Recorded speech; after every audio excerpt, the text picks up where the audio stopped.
வணக்கம்.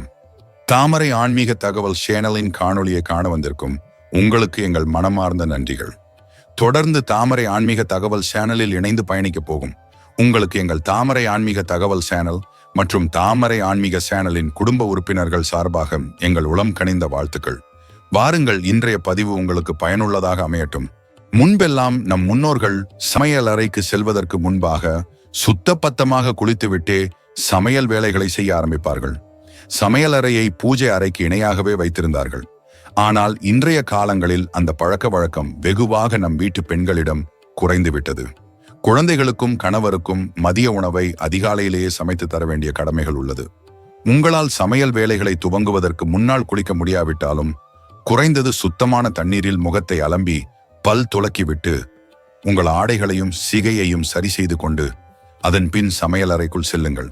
காலையில் நேரமாகும் என்ற அவசரத்தில் முகம் கழுவாமல் சமையல் அறைக்கு செல்வது உங்களை வறுமையில் நீங்களே தள்ளிவிடுவதற்கு வழிவகுக்கும்.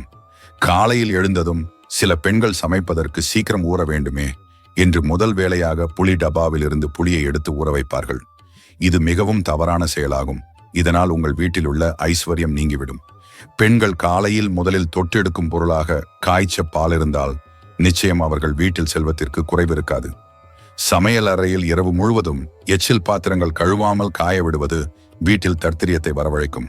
எனவே முதல் நாளே பாத்திரங்களை கழுவி வைத்து விடுங்கள். ஒருவேளை அலுவலகம் செல்லும் பெண்கள் அதிக பணிச்சுமையின் காரணத்தாலோ அல்லது வீட்டிற்கு பாத்திரம் துலக்க பணியாள் வைத்திருக்கும் காரணத்தாலோ உங்களால் இரவு நேரங்களில் எச்சில் பாத்திரங்களை கழுவ முடியாது என்னும் சூழலில் நீங்கள் பயன்படுத்திய பாத்திரங்களில் அதில் உள்ள குப்பைகளை நீக்கிவிட்டு சிறிது தண்ணீரை ஊற்றி அலம்பி ஒரு பெரிய டப்பில் போட்டு அது மூழ்கும் வரை தண்ணீர் ஊற்றி வைத்து அதன் மீது ஒரு பெரிய தாம்பாளத்தால் மூடி வைத்து விடுங்கள்.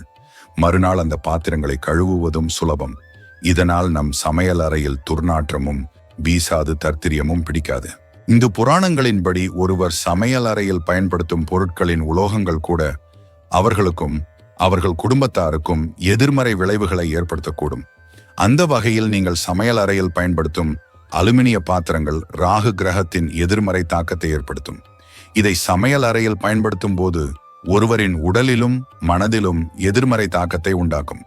குறிப்பாக அலுமினியம் பாத்திரத்தில் பசும் பாலை காய்ச்சுவதை முற்றிலும் தவிர்க்க வேண்டும். ஏனென்றால் பாலின் வெண்மை மற்றும் குளிர்ச்சித்தன்மை சந்திர பகவானை குறிப்பதாகும். மேலும் ராகுவும் சந்திரனும் பகை கிரகங்கள் என்பதால் அலுமினிய பாத்திரத்தில் பாலை காய்ச்சுவது உங்கள் வீட்டிற்கும் உடம்பிற்கும் நல்லதல்ல. சமையலறையில் சுத்தத்திற்கு எவ்வளவு முக்கியத்துவம் உள்ளதோ அதே அளவிற்கு முக்கியத்துவம் வாய்ந்தது சமையல் அறையில் தானியங்களை சேமித்து வைக்கும் பாத்திரங்களுக்கும் உள்ளது. பல வீடுகளில் தானியங்களை சேமித்து வைப்பதற்காக பிளாஸ்டிக் டப்பாக்களை பயன்படுத்துவார்கள்.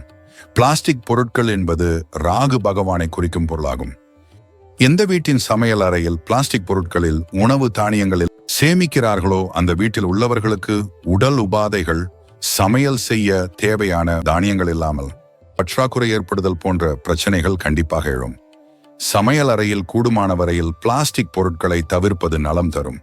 அதிலும் கண்டிப்பாக உணவு தானியங்களை சேமித்து வைக்கும் பாத்திரங்கள் பிளாஸ்டிக்கால் ஆனதாக இல்லாமல் இருப்பது நலம்.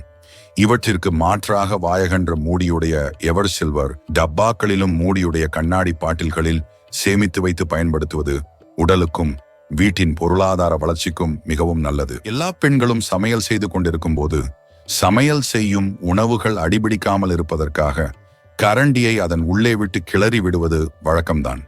ஆனால் ஒரு சில பெண்கள் உணவை நன்றாக கிளறிவிட்டு அந்த கிளறிய கரண்டியில் ஒட்டியிருக்கும் உணவு துகளை கரண்டியிலிருந்து நீக்குவதற்காக உணவு சமைத்துக் கொண்டிருக்கும் பாத்திரத்தின் விளிம்பில் வைத்து சத்தமாக ஒரு 2-3 முறை தட்டிவிட்டு பிறகு அந்த கரண்டியை கீழே வைப்பார்கள். இவ்வாறு நாம் செய்வது நமக்கு படியளக்கும் அன்னபூரணி தாயை அவமதிக்கும் செயலாகும். இவ்வாறு தட்டுவது அன்னபூரணியின் தலையில் நாம் குட்டுவதற்கு சமமாகும். இவ்வாறு செய்தால் அன்னபூரணியின் கடும் கோபத்திற்கு நாம் உள்ளாவோம். எனவே இதுவரை அறியாமல் நீங்கள் செய்திருந்தால் இந்த தவறை கண்டிப்பாக மாற்றிக்கொள்ளுங்கள். சமையல் அறையில் செய்யக்கூடிய மற்றொரு தவறாக சமையல் அறையில் உணவு பண்டங்கள் மற்றும் உணவுப் பொருட்கள் கெட்டுப்போய் அழுகி துர்நாற்றம் வீசுவது. சில பெண்கள் சமைத்து முடித்தவுடனேயே சமையலறை மேடையில் உள்ள காய்கறி தோலையும் காய்கறி கழிவுகளையும் உடனேயே அப்புறப்படுத்தாமல் சில மணி நேரங்கள் அப்படியே விட்டு விடுவார்கள்.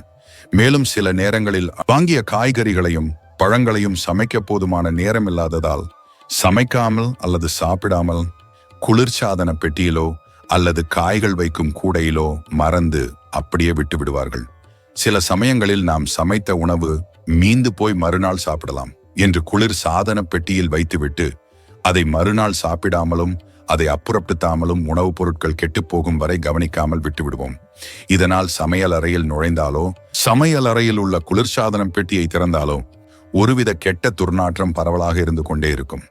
நறுமணம் உள்ள வீட்டிற்குள் மட்டுமே லட்சுமி தேவி வசிப்பாள். துர்நாற்றம் வீசும் வீடுகளுக்குள் அவள் நுழையவே மாட்டாள். நீங்கள் என்னதான் உங்கள் பூஜை அறையில் சுத்தபத்தமாக இருந்து விளக்கேற்றி நறுமண சாம்பிராணி பத்திகளை உங்கள் பூஜையில் உள்ள லட்சுமி தேவிக்கு காண்பித்தாலும் ஒரு வீட்டிற்குள் நுழைந்தவுடன் லட்சுமி தேவி முதலில் செல்லும் இடமாக இருப்பது சமையலறைதான்.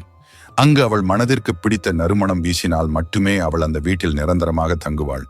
இல்லையேல் ஒருபோதும் அவள் அந்த வீட்டில் வசிக்க மாட்டாள். நீரின்றி அமையாது உலகு என்பது எந்த அளவிற்கு உண்மையோ அதே போல்தான் நீரின்றி அமையாது உணவு. உணவினை சமைப்பதற்கு நிச்சயம் நமக்கு தண்ணீரானது எப்போதுமே தேவைப்படும். அப்படி அதி முக்கியத்துவம் வாய்ந்த தண்ணீரை நாம் சமையலுக்கு பயன்படுத்தும் போது நிச்சயம் அதன் புனித தன்மையையும் தூய்மை தன்மையையும் நாம் பாதுகாக்க வேண்டும். தற்காலத்தில் RO சிஸ்டம் முறை தண்ணீர் தேவையை பூர்த்தி செய்வதற்கு பெரும்பாலான வீடுகளில் பயன்படுத்தப்படுகிறது. குழாயை திறந்தாலே வேண்டும், நீரை அப்போதைக்கு போது பிடித்து பயன்படுத்திக் கொள்ளலாம் என்றாலும் நாம் சமையலுக்கு பயன்படுத்தும் தண்ணீரானது ஒரு எவர்சில்வர் அல்லது பித்தளை பானையிலோ அல்லது குடத்திலோ சமைப்பதற்கு முதல் நாளோ அல்லது ஒரு சில மணி நேரங்களுக்கு முன்போ பிடித்து வைத்துதான் பயன்படுத்த வேண்டும். மேலும் நாம் தண்ணீரை வடக்கு, கிழக்கு, வடகிழக்கு பகுதிகளில் மட்டுமே வைத்து பயன்படுத்த வேண்டும். கண்டிப்பான முறையில் தென்மேற்கு பகுதியில் தண்ணீரை சேர்த்து வைக்கக்கூடாது. இது அந்த வீட்டில் இருக்கும் பெண்களின் மனநிலையில் பெரிய குழப்பத்தை ஏற்படுத்தும். மேலும் உடல்நிலை மோசமடையும். நாம் சிலரது வீடுகளுக்கு செல்லும் போது அந்த வீட்டில் சமைக்கிறார்களா என்ன என்ற சந்தேகம் எழும். ஏனென்றால் அந்த வீடுகளில் உள்ள சமையல் பாத்திரங்கள், மளிகை பொருட்கள் எல்லாம் எடுத்த இடத்தில் நேர்த்தியாக அடுக்கி வைக்கப்பட்டிருக்கும். ஆனால் ஒரு சில வீடுகளில் சமையல் அறைக்கு சென்றாலே பாத்திரங்கள் அங்கும் இங்கும் இறைந்து சமையலுக்கு பயன்படுத்தும் தானியங்கள் சிந்தியும் சிதறியும் அலங்கோலமாக கிடக்கும். இது சமையல் அறையில் செய்யும் மிகப்பெரிய தவறாகும். ஒருவர் வீட்டில் எப்பேற்பட்ட வாஸ்து பிரச்சனைகள் இருந்தாலும் அவர்கள் வீட்டில் வைத்துள்ள பொருட்களை சரியான இடத்திலும் சரியான திசையிலும் வைப்பதன் மூலம் இந்த வாஸ்து பிரச்சனைகளின் பெருவாரியான தாக்கத்திலிருந்து விடுபடலாம். அந்த வகையில் நாம் அதிகம் எடுத்து இடமாற்றக்கூடிய பொருட்களின் பட்டியலில் முதன்மை வகிப்பது சமையல் அறையில் உள்ள பொருட்களே. நாம் சமையலுக்கு பயன்படுத்திய பொருட்களை எடுத்த இடத்தில் வைத்து வருவது மிகவும் அவசியமாகும். இவ்வாறு செய்வதால் வீட்டில் ஏற்படும் பெருவாரியான சண்டை சச்சரவுகள், மனக்கசப்புகள் தீர்க்கப்படும். மேற்சொன்ன சமையலறையில் செய்யக்கூடிய தவறுகளுக்கெல்லாம் முதன்மையாக இருக்கும் தவறு எது தெரியுமா? அது சமைப்பவரின் மனநிலை. ஆமாம், சமைப்பவரின் மனநிலையை பொறுத்தே உணவின் ருசியும் அமையும். மகிழ்ச்சியான மனநிலையில் இருந்து சாதாரணமான உணவுகளை சமைத்தாலும் அது அமிர்தமாக ருசிக்கும், மருந்தாக உடலும் ஏற்கும். அதுவே கோபம், எரிச்சல், அழுகையுடன் சமைக்கும் உணவானது ராஜபோக உணவானாலும் அது எட்டிக்காயாய் கசக்கும், உடம்பிற்கு விஷமாகவே மாறும். அதனால் பெண்களே, ஒவ்வொருவர் வீட்டின் குடும்ப சூழல்கள் வெவ்வேறாகத்தான் இருக்கும். இன்றைய காலங்களில் பிரச்சனைகள் இல்லாத வீடுகளே இல்லை. அப்படி இருக்கையில் வீட்டில் என்னதான் பிரச்சனைகளும் சண்டைகளும் இருந்தாலும் அதை சமையலறை வாசலிலேயே விட்டுவிட்டு அமைதியான மனநிலையுடன் சமைக்க முயற்சி செய்யுங்கள். ஆண்களே, நீங்களும் உங்கள் வீட்டு பெண்ணிற்கு சமையலில் உதவி செய்ய மறக்காதீர்கள். நீங்கள் சமைக்கும் உணவுகளை உங்கள் அன்பிற்குரியவர்களே சாப்பிடுகிறார்கள். என்னதான் உலகுக்கே படியளப்பவர் அன்னபூரணியானாலும் உங்கள் வீட்டிற்கு படியளப்பவர் நீங்கள்தான். நீங்கள்தான் உங்கள் வீட்டின் அன்னபூரணி என்று கூறி இன்றைய பதிவினை தாமரை ஆன்மீக தகவல் சேனலில் நிறைவு செய்கிறோம். மீண்டும் ஒரு நல்ல ஆன்மீக பதிவில் சந்திக்கலாம். தொடர்ந்து இணைந்திருங்கள். நன்றி, வணக்கம். வாழ்க வளமுடன், வாழ்க பல்லாண்டு.